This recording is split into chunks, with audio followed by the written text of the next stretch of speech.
ആൻഡ്രോ ക്രിയേഷൻസിലേക്ക് എല്ലാവർക്കും ഒരിക്കൽ കൂടി സ്വാഗതം. എൻ്റെ പേര് അർജുൻ. ഇന്ന് നമ്മൾ നോക്കാൻ പോകുന്ന ടോപ്പിക് എന്ന് പറയുന്നത് വാട്സപ്പ് അപ്ഡേറ്റിങ്ങിനെ കുറിച്ചാണ്. വാട്സപ്പിൽ വന്നിട്ടുള്ള പുതിയ പുതിയ ഫീച്ചേഴ്സിനെ കുറിച്ചൊന്നുമല്ല ഞാനിന്ന് നിങ്ങളോട് പറയുന്നത്. നമ്മുടെ വാട്സപ്പ് അപ്ഡേറ്റ് ചെയ്തില്ല എന്നുണ്ടെങ്കിൽ എന്ത് സംഭവിക്കും, നമ്മുടെ വാട്സപ്പിനോ ഫോണിനോ എന്തെങ്കിലും സംഭവിക്കുമോ എന്നുള്ളതിനെ കുറിച്ചാണ്.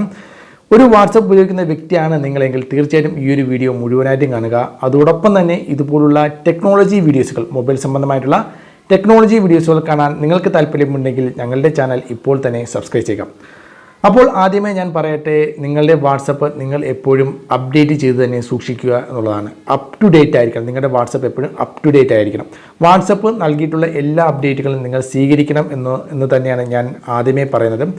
കാരണമെന്ന് പറയുന്നത്, അങ്ങനെ പറയുന്നതിൻ്റെ പ്രധാന കാരണമെന്ന് പറയുന്നത്, നമ്മുടെ വാട്സപ്പ് നമ്മൾ അപ്ഡേറ്റ് ചെയ്ത് സൂക്ഷിച്ചില്ല എന്നുണ്ടെങ്കിൽ നമ്മുടെ ഫോൺ ഹാക്ക് ചെയ്യപ്പെടും എന്നുള്ളതാണ്. വാട്സപ്പ് അപ്ഡേറ്റ് ചെയ്തില്ലെങ്കിൽ നമ്മുടെ ഫോൺ എങ്ങനെ ഹാക്ക് ചെയ്യപ്പെടും എന്നുള്ളതായിരിക്കും നിങ്ങളിപ്പോൾ ചിന്തിക്കുന്നത്. നിങ്ങൾ ഒരു കാര്യം പ്രത്യേകം ശ്രദ്ധിക്കുക. ഇപ്പോൾ ഏതൊരു ഫോണും ഹാക്ക് ചെയ്യപ്പെടുവാനുള്ള ഏറ്റവും എളുപ്പമുള്ള ഒരു മാർഗ്ഗമെന്ന് പറയുന്നത് വാട്സപ്പാണ് എന്നുള്ളതാണ്. അതായത് പല ഹാക്കർമാരും മറ്റുള്ളവരുടെ ഡിവൈസുകൾ ഹാക്ക് ചെയ്യപ്പെടുന്നതിൻ്റെ പ്രധാന ഒരു വഴിയായിട്ട് തിരഞ്ഞെടുക്കുന്നത് വാട്സപ്പാണ്. വാട്സപ്പ് എന്ന് പറയുന്നത് ആർക്കും എന്തും അയച്ചു കൊടുക്കാൻ സാധിക്കുന്ന ഒരു പ്ലാറ്റ്ഫോമാണ്. ഒരു വീഡിയോസുകളോ ഇമേജസുകളോ ഡോക്യുമെൻറ്റ്സുകളോ ലിങ്കുകളോ എന്തും അയച്ചു കൊടുക്കാൻ സാധിക്കും. വാട്സപ്പ് വഴി അയച്ചു കൊടുക്കാൻ സാധിക്കും.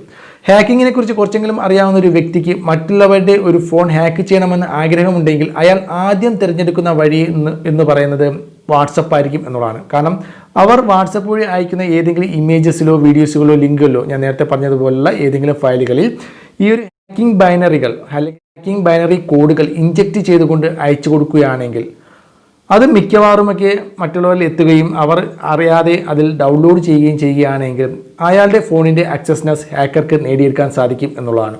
അങ്ങനെ ആക്സസ്നെസ് നേടിയെടുക്കുകയാണെങ്കിൽ നമ്മുടെ ഫോണിലുള്ള സകലമായ ഫയലുകൾ അവർ കൊണ്ടുപോകും. അതുപോലെ തന്നെ നമ്മുടെ ഫോണിലുള്ള പാസ്വേഡുകൾ, ബാങ്കിങ് ഡീറ്റെയിൽസുകൾ, അതുപോലെ അക്കൗണ്ട് ഡീറ്റെയിൽസുകൾ, ജിമെയിൽ ID തുടങ്ങി എന്തും, നമ്മുടെ ഫോണിൽ എന്തും മറ്റുള്ളവർക്ക് കൊണ്ടുപോകാൻ വാട്സപ്പ് എന്ന് പറയുന്നത് ഒരു കാരണമാകും എന്നുള്ളതാണ്. അപ്പോൾ വാട്സപ്പ് അപ്ഡേറ്റ് ചെയ്യുകയാണെങ്കിൽ എന്താണ് സംഭവിക്കുക എന്ന് ചോദിക്കുകയാണെങ്കിൽ, വാട്സപ്പ് എന്ന് പറയുന്നത് എപ്പോഴും അതിലുള്ള വാട്സപ്പിൽ തന്നെ ഒരുപാട് ടെക്നീഷ്യന്മാർ, അതുപോലെ തന്നെ ഇതുപോലുള്ള വാട്സപ്പിൽ എന്തെങ്കിലും ലൂപ്പ് ഹോൾ ഉണ്ടോ, അല്ലെങ്കിൽ ഹാക്കർമാർക്ക് കയറിപ്പറ്റാനുള്ള ഏതെങ്കിലും ഒരു ലൂപ്പ് ഹോൾ വാട്സപ്പിനകത്തുണ്ടോ എന്നൊക്കെ ചെക്ക് ചെയ്തുന്ന ഒരു വിഭാഗം തന്നെ വാട്സപ്പിനകത്തുണ്ട്. അപ്പോൾ ഏതെങ്കിലും ഒരു ലൂപ്പ് ഹോൾ ഉണ്ടെങ്കിൽ, വാട്സപ്പിനകത്ത് ഏതെങ്കിലും ഒരു ലൂപ്പ് ഹോൾ ഉണ്ടെങ്കിൽ അത് അവർ പെട്ടെന്ന് കണ്ടെത്തുകയും അതിനെതിരെയുള്ള അപ്ഡേറ്റുകൾ വാട്സപ്പ് നമുക്ക് നൽകുകയും ചെയ്യും എന്നുള്ളതാണ്. അത് യഥാസമയം നമ്മൾ അപ്ഡേറ്റ് ചെയ്തില്ല എന്നുണ്ടെങ്കിൽ ആ ലൂപ്പ് പോയിന്റ് ആ ഒരു സ്ഥലത്ത്, ആ ഒരു വാട്സപ്പിൽ അത് നിലനിൽക്കുകയും മറ്റുള്ളവർക്ക് നമ്മുടെ വാട്സപ്പ് ഹാക്ക് ചെയ്ത് നമ്മുടെ ഫോണിൻ്റെ ആക്സസ്നെസ്, നമ്മുടെ ഫോൺ ഹാക്ക് ചെയ്യപ്പെടാനുള്ള ചാൻസ് വളരെ കൂടുതലാണ്. അതുകൊണ്ട് നിങ്ങൾ വാട്സപ്പ് അപ്ഡേറ്റ് ചെയ്യുകയാണെങ്കിൽ പല ഹാക്കിംഗ് മെത്തേഡുകളും വാട്സപ്പിൽ വർക്ക് ആവാതെ വരികയും നമ്മുടെ വാട്സപ്പും നമ്മുടെ ഫോണും എപ്പോഴും സേഫായിരിക്കും എന്നുള്ളതാണ്. അതുകൊണ്ടാണ് ഞാൻ എപ്പോഴും പറയുന്നത് വാട്സപ്പ് നിങ്ങൾ അപ് ടു ഡേറ്റ് ആയിട്ട് തന്നെ വയ്ക്കുക എന്നുള്ളതാണ്. അപ്പോഴപ്പോഴുള്ള അപ്ഡേറ്റുകൾ നിങ്ങൾ അപ്പോഴപ്പോൾ തന്നെ നിങ്ങൾ സ്വീകരിക്കുക. നിങ്ങളുടെ പ്രൈവസിയും സെക്യൂരിറ്റിയും അത് വളരെയേറെ സഹായിക്കും എന്നുള്ളതാണ്. തീർച്ചയായിട്ടും ഇത് മനസ്സിലാക്കുക.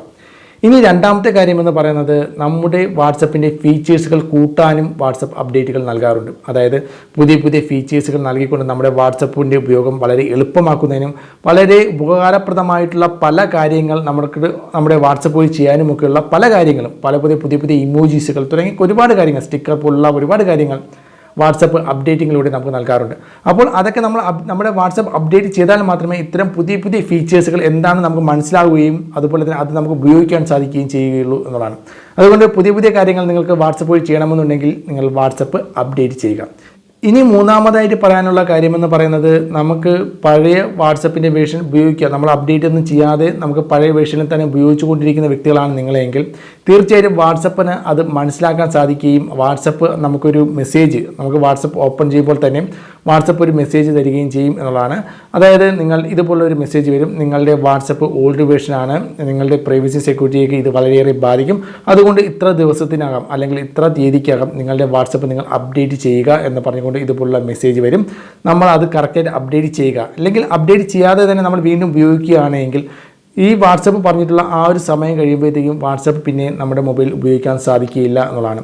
പിന്നെ നമ്മുടെ മൊബൈൽ ഉപയോഗിക്കണമെന്നുണ്ടെങ്കിൽ നമ്മൾ വാട്സപ്പ് അപ്ഡേറ്റ് ചെയ്തിരിക്കണം. അപ്ഡേറ്റ് ചെയ്താൽ മാത്രമേ നമ്മുടെ ഫോണിൽ പിന്നീട് വാട്സപ്പ് ഉപയോഗിക്കാൻ സാധിക്കുകയുള്ളൂ എന്നുള്ളതാണ്. അപ്പോൾ അതുവരെ നമ്മൾ കാത്തു നിൽക്കുന്നതിനേക്കാൾ ഏറ്റവും നല്ലത് നമ്മുടെ വാട്സപ്പ് യഥാസമയം അപ്ഡേറ്റ് ചെയ്ത് നമ്മുടെ ഫോണിൻ്റെ സെക്യൂരിറ്റിയും പ്രൈവസിയും കൂട്ടി നല്ല വാട്സപ്പിലെ പുതിയ ഫീച്ചേഴ്സുകളൊക്കെ ഉപയോഗിച്ചുകൊണ്ട് നല്ല എളുപ്പത്തിൽ നമ്മുടെ വാട്സപ്പ് ഉപയോഗിക്കുക എന്നുള്ളതാണ്. അപ്പോൾ അതല്ലേ ഏറ്റവും നല്ലത്. നിങ്ങളുടെ അഭിപ്രായം തീർച്ചയായും താഴെ കമൻറ്റ് ചെയ്യുക. അപ്പോൾ ഫ്രണ്ട്സ്, ഈ ഒരു വീഡിയോയുമായി ബന്ധപ്പെട്ട് എന്തെങ്കിലും സംശയം ഉണ്ടെങ്കിലും താഴെ കമൻറ്റ് ചെയ്യുക. ഞങ്ങൾ റിപ്ലൈ നൽകുന്നതായിരിക്കും. അടുത്തൊരു നല്ലൊരു വീഡിയോയുമായി വീണ്ടും കാണാം. ബൈ.